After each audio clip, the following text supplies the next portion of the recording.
Afternoon, everybody, and good evening to those joining us from Europe, and Happy New Year to everybody on both sides of the Atlantic. My name is Brian Whitmore. I'm a non-resident senior fellow here at the Atlantic Council's Eurasia Center, and I'm also the editor and coordinator of our paper series, Russia Tomorrow, Toward a New Paradigm. This is a series we launched a year ago under the direction of Ambassador John Herbst, the director of the Atlantic Council's Eurasia Center, and the series seeks to illuminate various aspects of Russian politics and Russian foreign affairs, and how these have changed or not changed since the full-scale invasion of Ukraine in February 2022.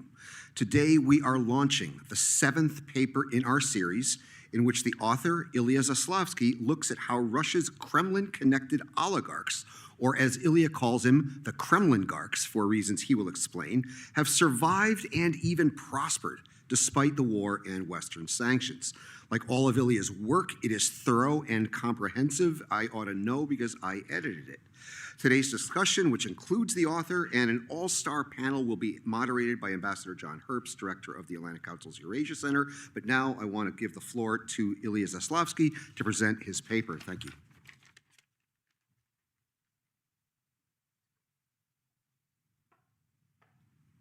Hello, everybody. Thanks very much, Brian and the Atlantic Council, for giving me this opportunity. I think it's a very timely report and topic. And without further ado, I'll go straight to my slides. The organizers told me to be quick so that we have enough discussion time. So today and I need to operate this myself. Sorry, here it is. So the report's objectives are pretty straightforward. I want to understand the advanced weaponized nature of Russian kleptocracy as a major hybrid warfare instrument of the Kremlin, and how severe its implications are for the West. And key questions that I raised in the report are how and why we in the West allowed these instruments to be applied, and how to avoid these mistakes again, the current state of kremligarchs, and what can we in the West now do about this Kremlin's weaponry. The topic is timely because I'm pretty positive, as many other commentators, that all sanctions, including on oligarchs, are on the table in the upcoming peace negotiations on Ukraine. And also, kremligarchs have been a very divisive force for the Russian opposition, and then in turn, the messages that have been coming from Russian diaspora and Russian opposition have been sometimes misleading and not helpful as far as removal of sanctions on oligarchs have been concerned, at least in my view. I need to make a couple of disclaimers. This report is done in my individual expert capacity, not with any organization. I've been working with Brian and the Atlantic Council team for a year on this, and very grateful for all the peer review and input. And I'm worked on this report as an American analyst with Russian Jewish, Ukrainian Jewish roots, and with the knowledge of Russia and Ukraine, but my primary viewpoint and perspective is of US national security interests and its allies, and it's very important to keep that viewpoint in mind. That's me in 2011 with probably most nerdy banner at a protest. The West underestimates Kremlin's drive for global corruption. I think politically it now doesn't underestimate, but in terms of actual actions, it unfortunately still continues to underestimate. How did we get here? To this pretty dire situation, not just with the war, but with the negative impact that Kremlin and its kremligarchs have had around the globe, is because, I think, of 2 decades of Western complacency and appeasement of Putin's regime.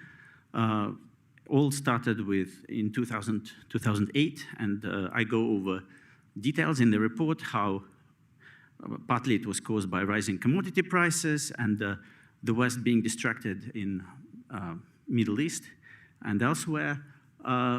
obviously, I've been a witness to this, how economic cooperation was sold as a panacea and as a way forward with Russia by vested interests who benefited from trade with oligarchs and other parts of Russian economy, and that this economic cooperation will liberalize Russia eventually. I've seen these narratives for other countries as well, but with Russia it was pretty acute. Although the signs on the wall of the upcoming aggressive regime and its wars have been all on the wall. Chechnya, Georgia, Ukraine, starting even with hybrid warfare from 2004, from First Maidan, Yukos affair, and many other. Then one could trace an escalation of aggression from Putin's regime in around 2012 against internal opposition, but also full-scale war from 2014. Sorry, actual visible war against Ukraine in Donbass and Crimea, Syria, and the West reactively started to take some measures, expanded the criteria of sanctions, but they remained, in my view, scarce until 2022. And even after 2022, they're still limited, incremental, and inadequate. And just one fact for you from European NGO research center, KRIA, you can see payments from February 2022 by the world, almost 820 billion euros for Russian fossil fuels, and 2011 billion euros paid just by Europe. Latest numbers guesstimate from about the US paying for refined products coming from originally from Russian oil through places like Turkey and others is about $3 billion. And this is not acceptable. Where are we now? I think kremligarchs are, I've been always searching for a term for them. Turbo agents, KGB agents on steroids. Kremligarchs is probably the most relevant and applicable instead of oligarchs. Oligarchs convey some sense of independence, some both political and economic from the Kremlin. However, it's not true. And now they achieved unprecedented global reach, infiltrated every continent, and their defining feature is that they are backed by ample resources with the political will of the Kremlin behind them. With money, they can hire, in open broad daylight, they can hire lawyers, propaganda, and lobbyists, and they can, when necessary, when open business avenues don't help or don't serve them, they can use security services and organized crime, and they have inserted themselves in global financial and natural resources value chains. And my report says that Russia is facing unprecedented sanctions, but even with that high level of sanctions, they can only partially curb negative impact from kremligarchs, especially outside of Western jurisdictions in so-called global South, in South America, in Africa, in Asia, and they still continue to, especially the second echelon, the less visible kremligarchs continue to, those non-sanctioned ones, continue to exert pretty considerable influence inside Western states as well, especially in certain countries which are more open to their influence. And they can take different forms and shapes. Not just Tycoon Deripaska, but it could be a Minister Manturov, a philanthropist, so-called Abramovich, private mercenary companies like Prigozhin and his successors. And it's an instrument that the USSR couldn't dream of. Very shortly from my previous reports, as the overall current elite, I believe they come, kremligarchs, their nature and their business practices and their whole outlook and ideology come from Russian gulag culture. I call it neo-gulag values and practices, coming to simplify, from Communist Party, KGB, and criminal gangs, and these three camps, these three groups had distinctive ideology and practices, different practices in USSR, but starting from Yeltsin and under Putin increasingly, their values and business practices and ideology fused together, and they chose most pragmatic, most cynical, most practical approaches to life from all these three groups from Soviet times. Also from my previous report is an idea that in Soviet times, USSR had this influence in the world, of course, on state level through various criminal, semi-criminal, and not so criminal soft power ideological channels, soft power channels primarily on state level. Trade was very limited and monitored, and it was really properly a bipolar world at the time. But increasingly under Yeltsin and then under Putin, these new agents of the Kremlin, they were allowed by the West to, for good and bad reasons, to use open business avenues of interaction with the West, and they fully embraced it, and along with their business practices, criminal business practices, and ideology. And this lower part of the chart is the different levels of negative corrosive practices and influences that they started to employ in Kremlin's interest and in their own interests. So where we now is a pretty dire situation. Kremligarchs support war efforts and ideology in various forms, and definitely show no signs of any political opposition. So that's the main evidence that we've seen over the last 3 years since the beginning of full-scale invasion. While closely monitored by the regime and fearful, and especially of prosecution by the regime and defenestration cases that started happening with for some of them, overall they accepted the situation, they normalized the war, many of them moved money to Dubai, and adopted to the mobilization economy. There are disputes how Russia is doing in terms of economy. Some people are saying it cannot sustain this war for long. Others say it can, and people dispute the GDP growth and various other numbers. But for me, it's in terms of status and the well-being of Kremligarchs, it doesn't matter almost, because their single biggest currency is not their assets or money, it's their loyalty to Putin and to the Kremlin. They employ mafia mentality, but also mafia ownership of assets and distribution of cash flows. And Putin will always find ways to sustain his agents at the expense of everybody else. So it doesn't really make sense to me to calculate their assets on Forbes list and see whether they're doing better or not, because many people use that to try to see if there's going to be a split of elites. I see no historical or current evidence. There are few fugitive oligarchs who fell out of the system, and we can discuss those, but they're more exceptions to the rule rather than the rule. How can the West improve sanctions? That's the main slide of this presentation and the main value added from my report.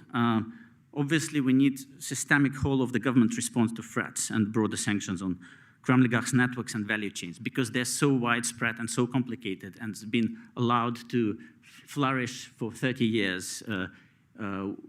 We have to deal with a huge problem right now on so many different levels, and the response should be on many levels, multi-layered as well. Specifically, in terms of electronic chips, equipment, raw materials, Russia adopted all the different practices from Soviet Union in terms of stealing know-how and technology from the West, and I think elevated to a much more sophisticated level, using all these open and closed business avenues and corruption. Very big thing is to enforce and expand sanctions on Russian fossil fuels. not just by the US, but in a coordinated effort with G7 and EU and other allies. There are all sorts of different suggestions that I provide in the report. Oil price cap can be better enforced and reduced to, I recommend at least, I don't know, $30 per barrel, not from 60 currently. Also using wisdom and knowledge of prior experts, including from the Atlantic Council, like Dan Fried, but other papers in my report, I recommend limiting oil financing, licensing for banks that help Russians to trade oil, more secondary sanctions or threats off at least across the global value chain, closing the refining loophole, which I mentioned earlier. US paid $3 billion to providers, and Russia got at least hundreds of millions of dollars in taxes through that value chain. Full embargo on Russian LNG, which reached record numbers in 2024 since the full-scale invasion. Individual and further sanctions on Novatek CEO Michelson and in the US, which is still missing, to more enforcement on their projects, including Arctic LNG has been sanctioned, but somehow Yamal LNG is still operating in broad daylight. Ban all on new output and pipelines and oil services, including US-registered oil service company Schlumberger, which is apparently even expanding its services in Russia and providing technology to pump oil better for the Kremlin and its companies. We need systemic Western response to the growing weaponization of Russian shadow tanker fleet. And again, that involves, it's not just old tankers with environmental threats carrying oil. It's a whole value chain of broader corruption that is coming from that phenomenon. They're bribing various flag states to allow jurisdiction. They're using offshore accounts and various financial schemes to pay for these shadow services. They hire crews, they hire various providers, ports. It's all like allowing Russians to weaponize and increase corruption around the world and environmental threats. So we need to coordinate bans on various forms of insurance and maritime services across the value chains. We need to expand the list of banned Russian export commodities beyond oil, just not happening for various reasons of interdependencies, but we already had enough time in the West to figure out how to remove ourselves from these entanglements. And as I mentioned, some specific oligarchs are still not sanctioned by the US.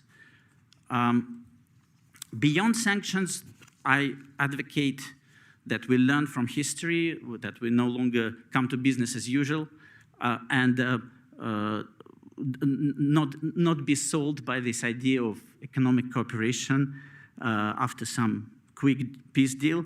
We should acknowledge that Russia is at hybrid war with us, with the US, even if we don't ourselves see at war, and kremligarchs are a key weapon. We need to prepare for a long haul, for a long new cold and hot war, update our containment strategy.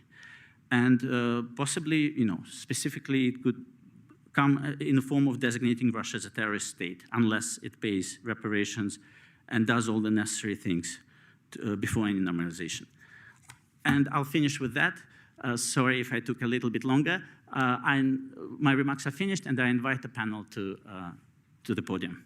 Thank you.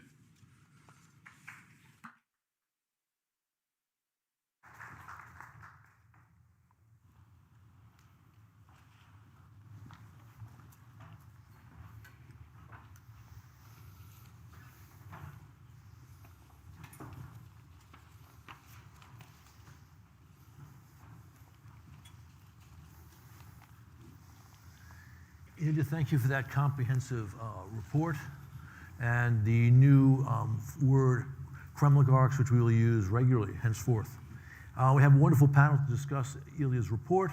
We have first with us virtually Anders Aslan, the long partner of the Eurasia Central Atlantic Council, who's at the Stockholm Free World Forum. Anders, thank you for joining us today. Then on my left, we have Kimberly Donovan, who's the director of the Economic Statecraft Initiative here at the Atlantic Council at the Geopolitical Center. And next to Kimberly is Ambassador Dan Fried, Weiser Family Distinguished Fellow at the Atlantic Council, former Assistant Secretary of State, Ambassador to Poland, and General Wiseman. And to Dan's left, we have Jody Vittori, who's a professor of practice, the co-chair of global politics and security at Georgetown University. So first, to try and make up some lost time, if we can get 2 minutes each comments from our panelists on the paper. So, Kimberly, over to you. Sure, and thank you so much, Ambassador, for having me today. And congratulations, Ilya, on a great piece. I thought the report really effectively outlined the rise and challenges of the kremligarchs and the role that they play working with Putin. And I'm excited today because I think we could really benefit from an even deeper discussion and review of the actions that have been taken to date against these actors and really kind of figure out if targeting these actors will truly achieve the strategic effects and influence Putin's decision calculus.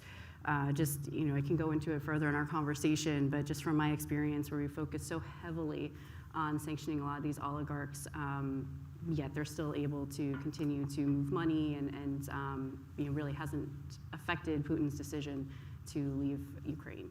So. Thank you. Anders. But first, unmute yourself. That's what I do.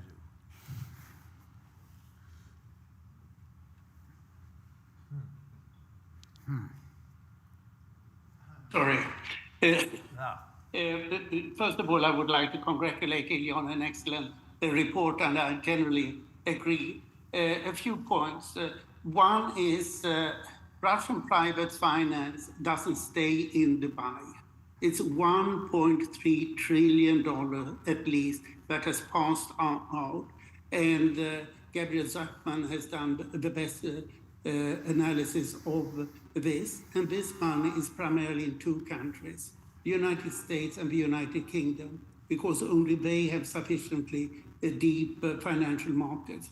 So transparency of Russian funds in this country would take care of about half the problem. The kremligarchs keep their money, most of all in the United States, we can assume, but we don't know it, because this money is hidden in layers of 20 to 30 shell companies from a dozen different offshore jurisdictions. I think it's very important the point that Ilya made about coordination of sanctions.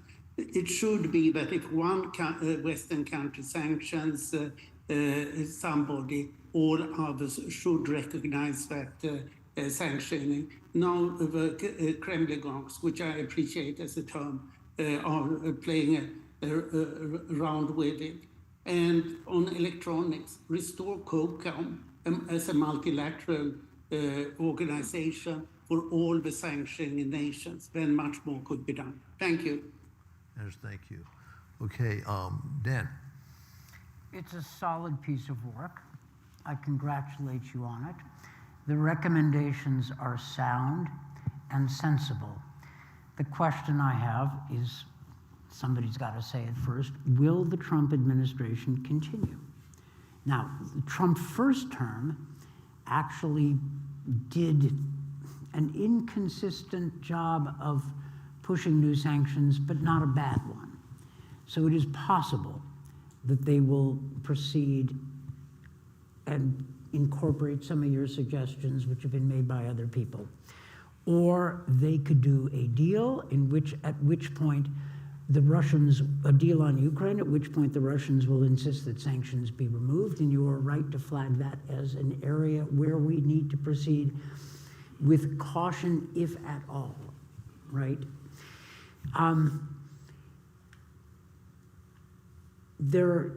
Anders noted some specific areas where, some specific ways that we can use going after the kremligarchs, okay?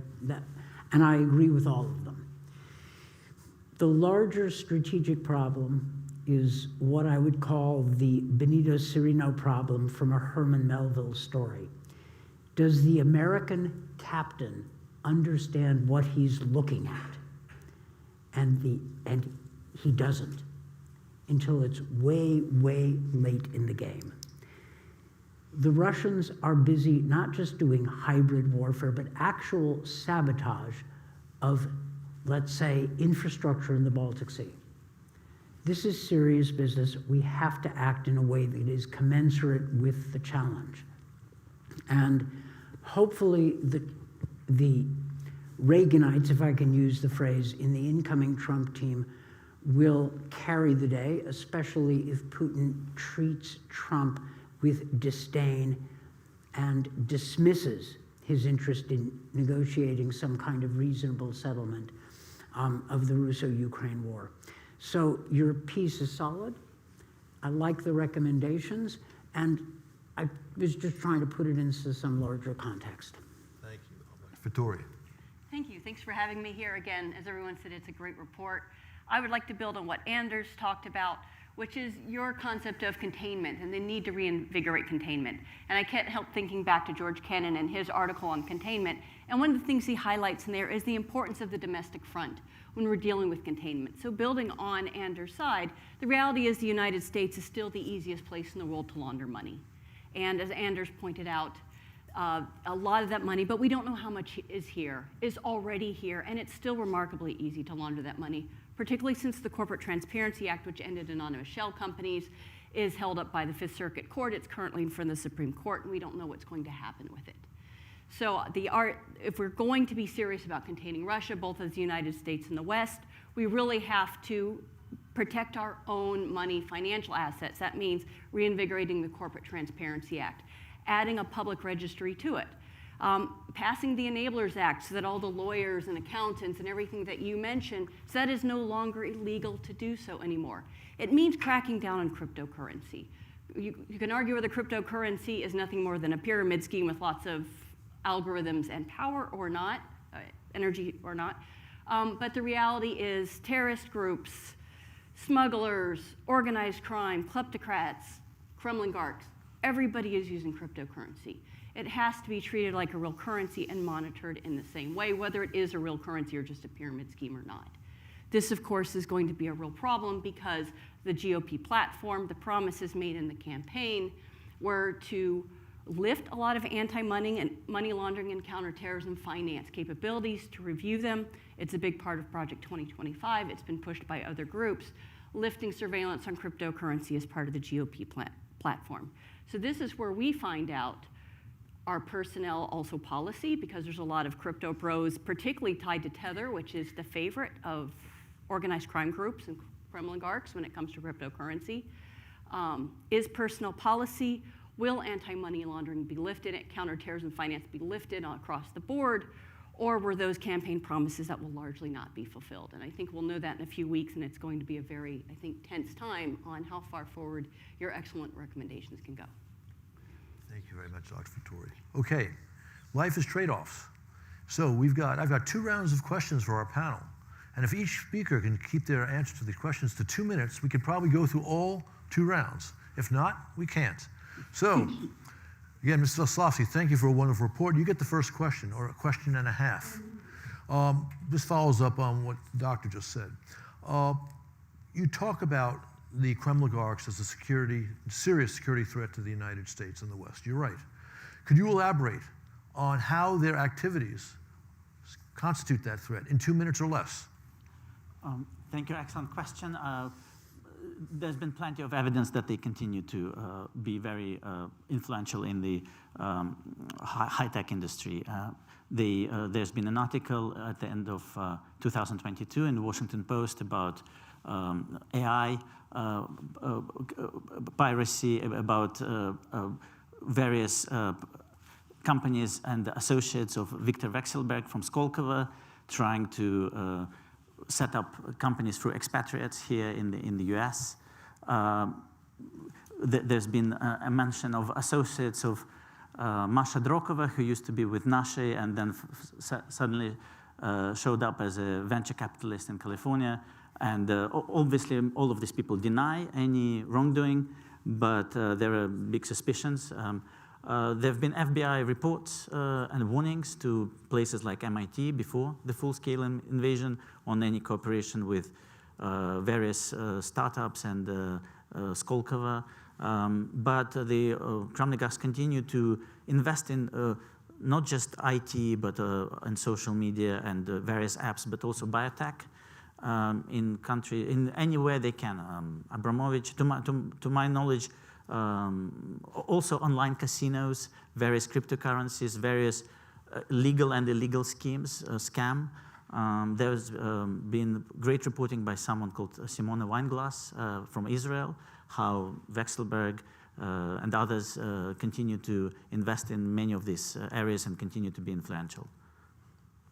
So many people in the past would focus on real estate in the United States as a place where this money would come. But you're suggesting also in the area of high tech and venture capital, this is a significant or maybe even a greater problem. Yes, and also any kind of cash flows or money transfers.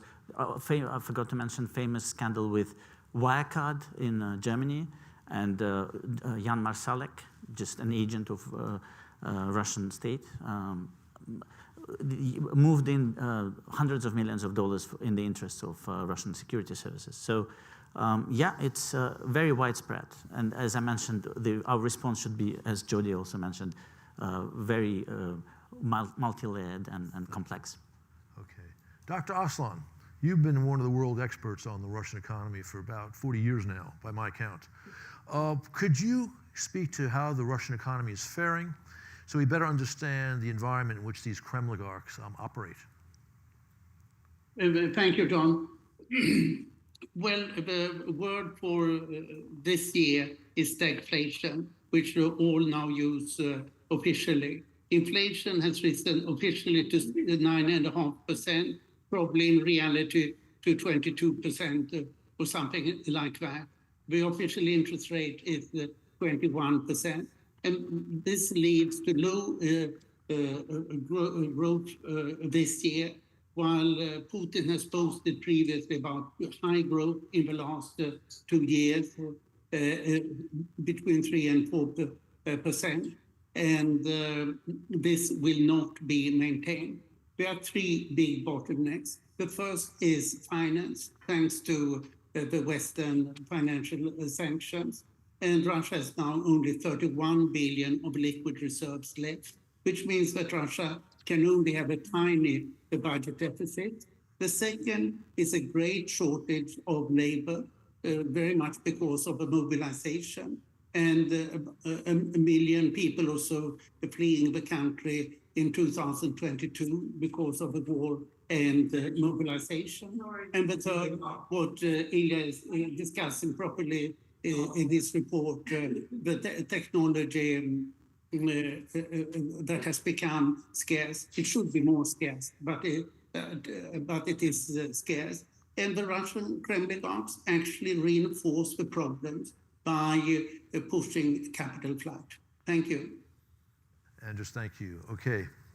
Ms. Donovan, you've addressed these issues working in the U.S. government. Could you speak to how this has been done, what has been done since 2022 to address the problem of kremligarchs and their activities and their influence here? Sure. So back in 2022, I was head of intelligence at FinCEN, which is the U.S. financial intelligence unit.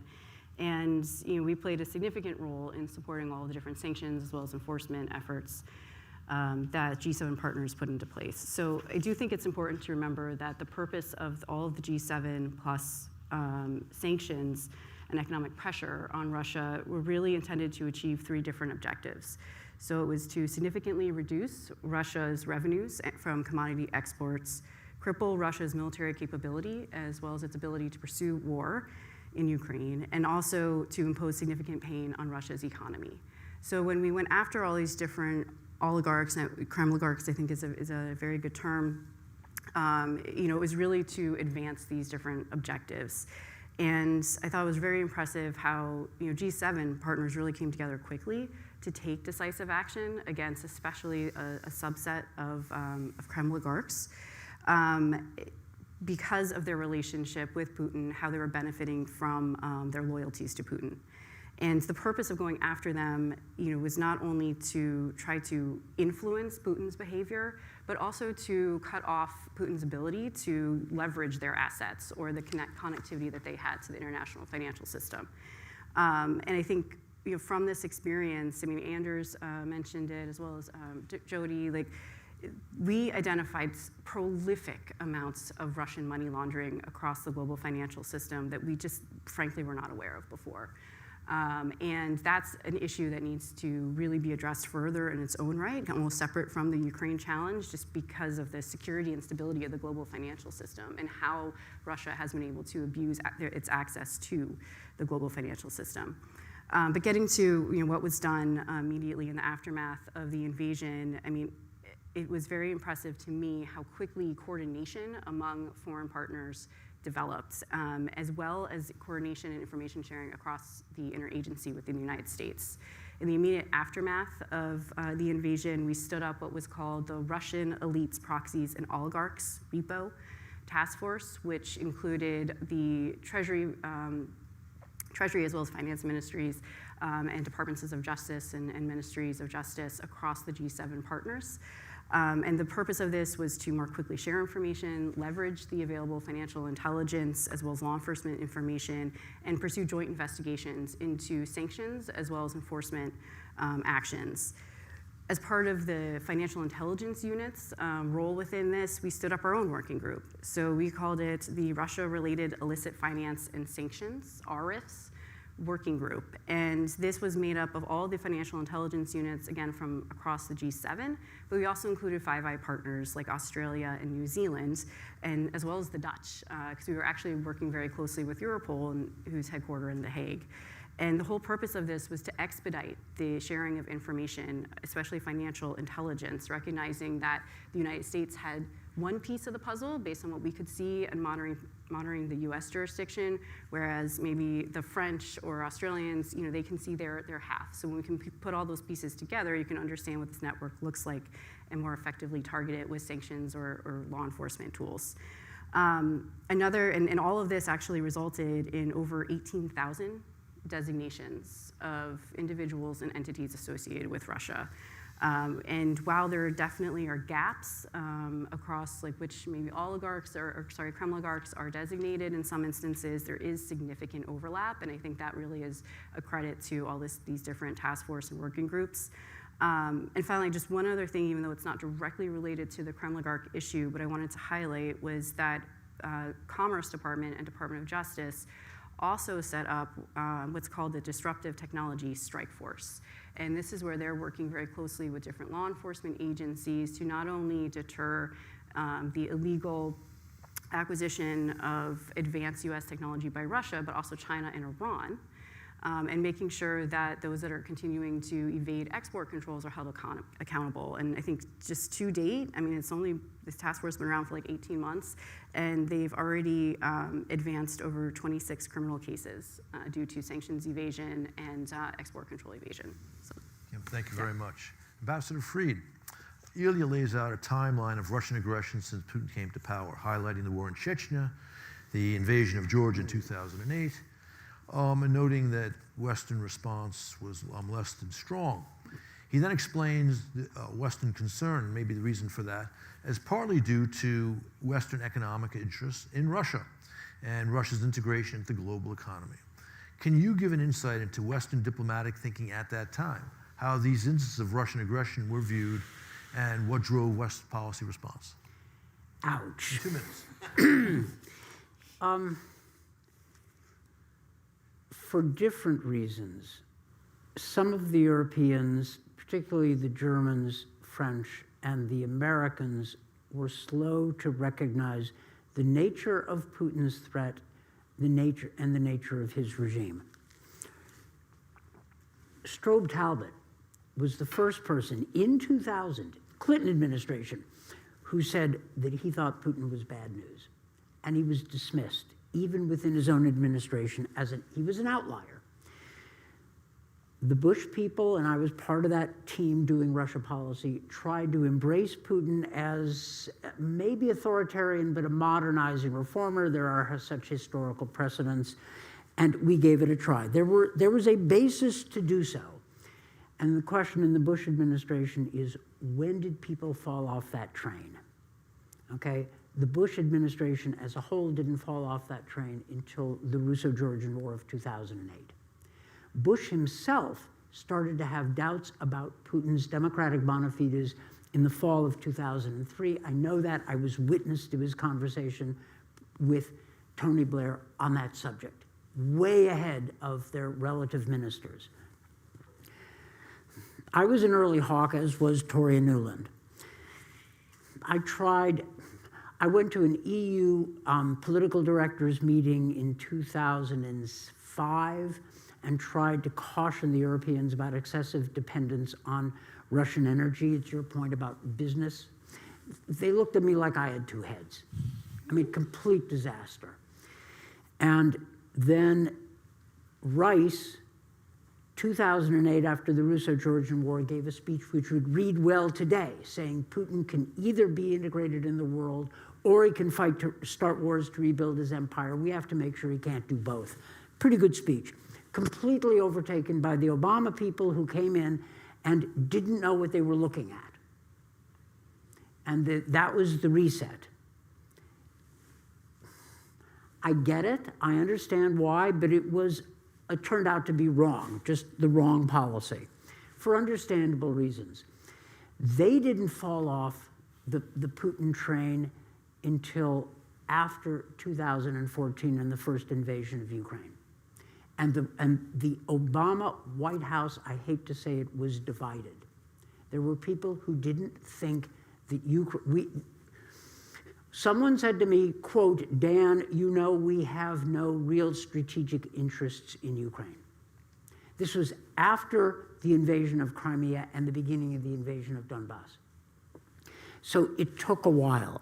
By that time, Mike McFaul was already pretty much where he is now. His experience in Moscow was an education, right? Well, you know, people learn. And the question is, don't divide people in, there are ways to divide people, but I like to divide them into people who learn and people who don't. And Mike McFaul learned, great. So I'm trying to unpack your question. We were slow. With the United States, it was not economic interests, mainly. It was a strategic judgment and eventually a misjudgment.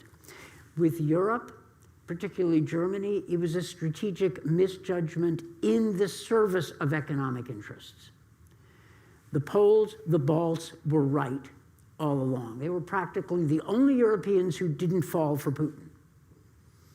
They were right, and now everybody knows that they were right. The question is what we do about it. And listening to this conversation, what's clear to me is how much we have advanced our tools for dealing with the problem. There's a lot we can do even now. And the question is, will the Trump administration undo this? Or will they, perhaps in reaction to Putin's disdain, move in the right direction and keep the pressure up? Thank you. Very, very interesting. Okay, Dr. Vittori, you have an extensive background in the military and private sector working with information exchange to combat corruption. Where could the Western response be improved, and what steps would you recommend to policymakers? Thank you. Another easy one to answer in 2 minutes, so thank you. I think that Kimberly highlighted the really important stuff that has been done by just incredible civil servants and others working in particularly the Biden administration to try to advance these forward. I mean, in many ways, many of these people I've worked with for years, back when I was in the military and others, and in many ways were a dream team. But there was a real frustration, I feel like, at the top where the current edition of Foreign Affairs talks about the fact that the United States often makes promises, but they don't actually back them up with the power that they should have, and it discusses the problems that comes with. And in many ways, I feel like despite the incredible dream team and the desires and goals of many who worked in the administration, they weren't really allowed, particularly after 2022, the priority really wasn't there. I was in the military after 9/11. I remember how everything switched after 9/11. The first executive orders that came out after 9/11 were about terrorism finance, the importance of moving personnel around, moving money around, everything else after 9/11. And while there was great talk in the State of the Union address, and there were these great task forces put in, and people with great sincerity wanted to do everything they could about Russian oligarchs and other bad people, putting money by, with, and through the United States and Western governments and facilitating the war in Ukraine, the reality was that the stronger political push wasn't there. Some money went to some groups and some additional personnel went in, but not anywhere near the levels that needed to go there. There were even authorities already in the Patriot Act that had at this point, they have a 24-year emergency exemption on things like luxury aircraft, luxury boats, real estate, and others, that the laws were already there. The rules were never implemented. The emergency restriction was never lifted by the Biden administration to put that forward. Would that have fixed all of sanctions and smuggling and oil? Of course not. But it would have said that we're taking this very, very seriously. And I think the other side is where we see it really in foreign policy. My co-author, Matthew Page, and I put out what we call bridging jurisdictions. The reality is that the smuggling and the front companies and the access to the international financial system aren't uniform. They're lumpy. And certain areas that are strategically important to the United States stand out in that. We highlighted in that particular report Turkey and the United Arab Emirates. Turkey's going to be a rough one. It's NATO. It's important with immigration to Europe. Everything else, the Bosporus, it's a rough situation. UAE is another difficult one because of close personal ties, because of money coming into the US, because of its role in the Middle East as the little Sparta, as General Mattis put it. But they have facilitated the ability of the smuggling and everything to go through the front companies, the bank accounts, et cetera, in a way that other places in many ways haven't. And yet, not only has the United States, they've warned them, they've said, don't do this, but the United States helped facilitate the United Arab Emirates coming off the Financial Action Task Force gray list for no clear reason why they should be allowed to come off that list, even while they were still engaging in issues with Russia, facilitating the financing of genocide in Sudan, and so forth. We still sell arms to many of these countries as they're facilitating these. We put them under our security umbrella while they're facilitating these. So the United States really has to make some tough choices with some long-term allies of what is okay and what's not. To say, don't allow smugglers to come through, but if you do, we're not only not going to do anything about it, but we're going to sell you a whole bunch of other arms and let you invest $20 billion into the United States into various computer and other areas. Why would you stop if you can make a lot of money playing both sides and there's no repercussions? And these are really tough strategic choices that the United States has to make in the international system. And right now, it seems like we're just kind of fudge and hope that it works. And so far, the fudging doesn't seem to be working. Thank you. That's a comprehensive look.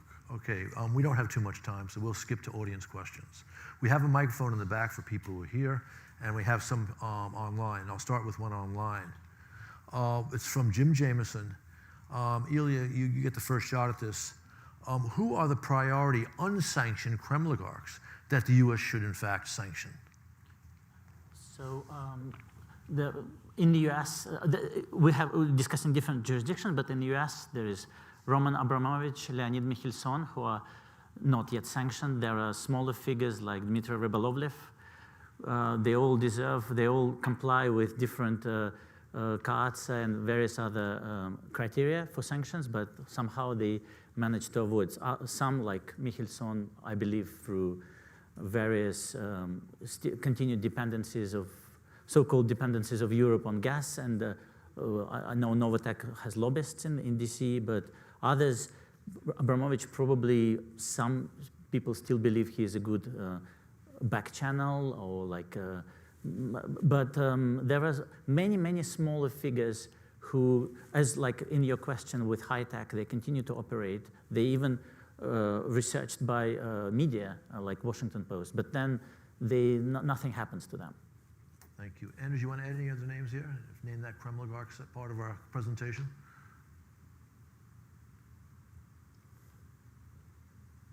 Too dangerous to add them because they normally tend to sue. Okay, fine. All right. We'll take some questions from the audience here. I'm sorry, Kim, you want to jump in? Excuse me. Joe, do you want to jump in? Okay. Charles, one question, 30 seconds, please.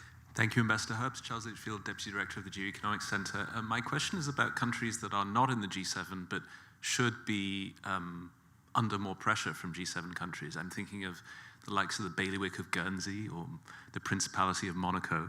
They haven't been named today, but Jody, you were talking about several layers of shell companies. These countries often come up.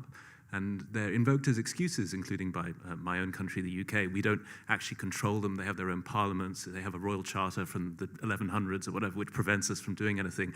But shouldn't we be able to do more, given they're subject to pressure and quite dependent on the larger countries that are actually in the G7? Thank you. Thank you. Anyone want to take a shot at this? Dan, go ahead. Kim, you Send too? me a list and background information, and I will most enthusiastically hand it over to the next administration team. You're right.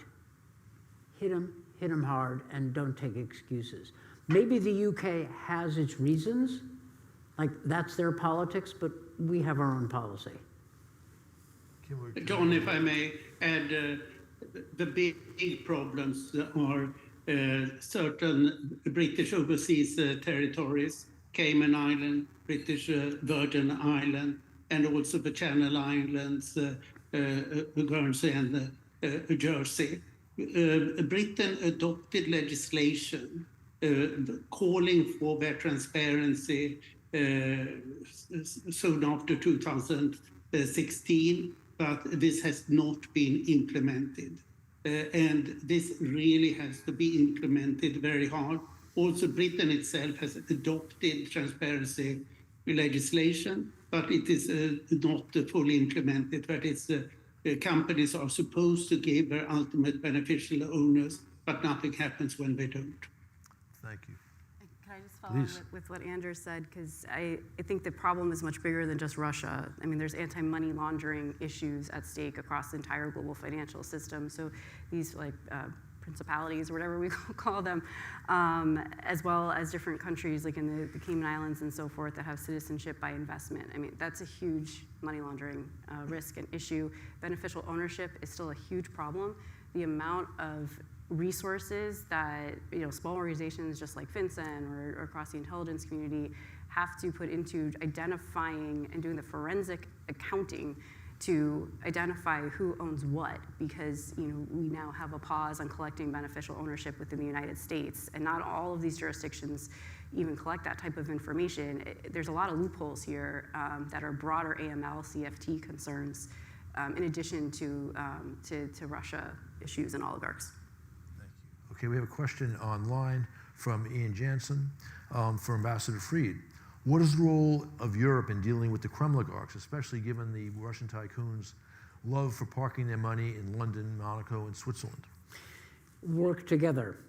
There's none of us clean, which politically means we Americans don't have to point our finger at the Europeans because we're not clean either. We need to move ahead together, and there's a basis to do so. I think because of the most recent examples of Russian attacks on European infrastructure, the political will to hit them will be even stronger. Thank you. Okay, question from here. Please identify yourself in 30 seconds, no statements. Hi guys, Alex from the Foundation for Defense of Democracies. In your report, you talk a little bit about bureaucratic upgrades at OFAC and BIS. Just kind of curious what sort of upgrades you want to see at OFAC and how far behind even their schedule is BIS. Short answer, just be better staffed and better coordinate with other agencies and just have a systemic response, multi-layered response, coordinate within the US government, but also coordinate with G7, European and other allies. And also coordinate with Ukraine. It now wants to, I know they have an entity to pull all their sanctions list together, including on shadow fleet, not just on individuals. And they are leading in many ways, and they want their Western allies to follow suit and have, same designations. So that alone is a big task, which should be done. Okay, I think we have time for one more question. Ariel, please identify yourself. Ariel Cohen, the Atlantic Council. Great report, thank you very much. A footnote that after the death of Stalin, there was a very serious factional struggle in the Politburo that led to execution of Lavrentiy Beria and a purge. So we'll see if there's going to be a fight or not. But more importantly, all these measures that you are proposing can be a very strong bargaining chip for the Trump administration.